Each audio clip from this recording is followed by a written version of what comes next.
Today we're going to have a look at the Sixtyniner Evolution. So this is a board that Trev's been working quite closely with the guys over at Pukas on, so Ignacio and Axel Lorrentz. And it's that kind of just really good one board does everything. So, I mean, we've surfed it loads. It goes really well in kind of waves from waist high to as big as you want really. So let's go get it on the trestle. So if we have a look at the outline of the board first, it's very similar to the original Sixtyniner. It's kind of just a stretched out version. We've taken a lot of foam out of the back third of the board. So the kind of rails at the back here are a lot more refined and foiled out. And that's kind of designed, well, it keeps all the foam under the chest, so it's still going to paddle like an absolute dream. So you've got all this kind of chunk right there where it's important, right under your chest. Yeah, so it paddles really well, catches waves really easily. But then with that bit of foam taken out the back of the board, it just allows you to engage the rail a lot easier and a lot more efficiently, especially in steeper, bigger waves. And I think that's why it kind of has resulted in this board being just such a good all-rounder. I mean, we've surfed it in anything from kind of waves this big to well overhead. It just goes really well in everything. You've got this kind of beaked nose up here as well, just allowing you to carry a bit more foam through the front half of the board. And again, that just results in a lot of paddleability. So, we'll take a look at the bottom. We've got a single to double concave. Again, the concaves are more pronounced on the Evolution than they are on the original Sixtyniner. Construction-wise, this is made with a PU foam, but then epoxy resin on top. And so that results in a board that's really strong and also really easy to fix. So you get all the benefits of the epoxy, the strength, but then with the PU foam, you don't have any of the drawbacks of when you use an EPS foam. So you can fix it with normal resin. It's a great board if you want to kind of have that one board to take away with you. And it also goes really well in our waves at home. We've got these carbon strips running down the stringer, and that's the same on the bottom. Again, just to add a little bit of strength to the board. We've also got the Negra tail patches, so again, just to kind of strengthen up that tail area there. So, if we move on to fins.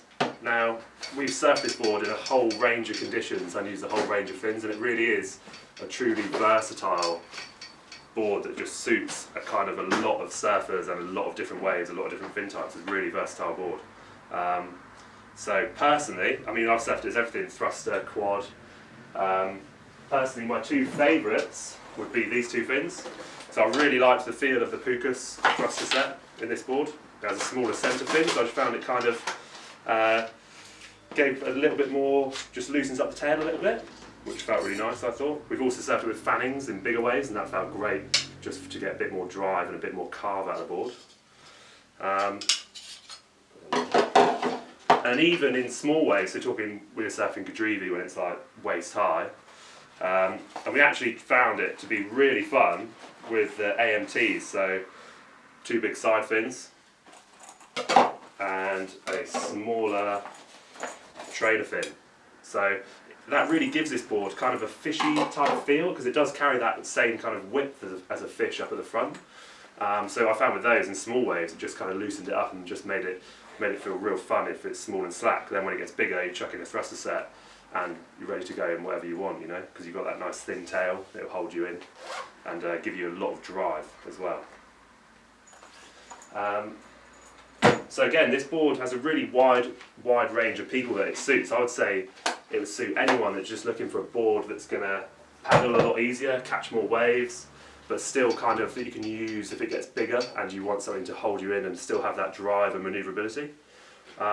Personally, I found it a really easy translation. I surf quite a lot of twinnies and fishes. So obviously they're quite wide up at the front, and one thing I've always found a bit weird is when you go from surfing your twin fin fish that's really wide and really chunky, then when the waves get bigger, if you jump on your kind of standard shortboard, say, it feels quite skinny and a bit hard to translate from. Whereas when I jumped on this Sixtyniner Evolution, because it still carries that width at the front, it felt like a really easy translation and actually like a really good step up. I mean, if I was going to Indo or something tomorrow, I'd definitely be wanting to take one of these with me. So the Sixtyniner Evolution, really great, versatile board.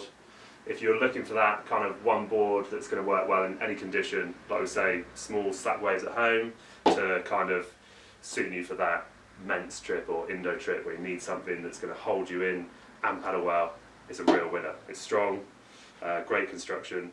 It's actually currently a European exclusive for us here at Down the Line. If you've got any questions on the board, feel free to drop us an email, or you can message me directly. Just head over to our Instagram page at Down the Line Surf.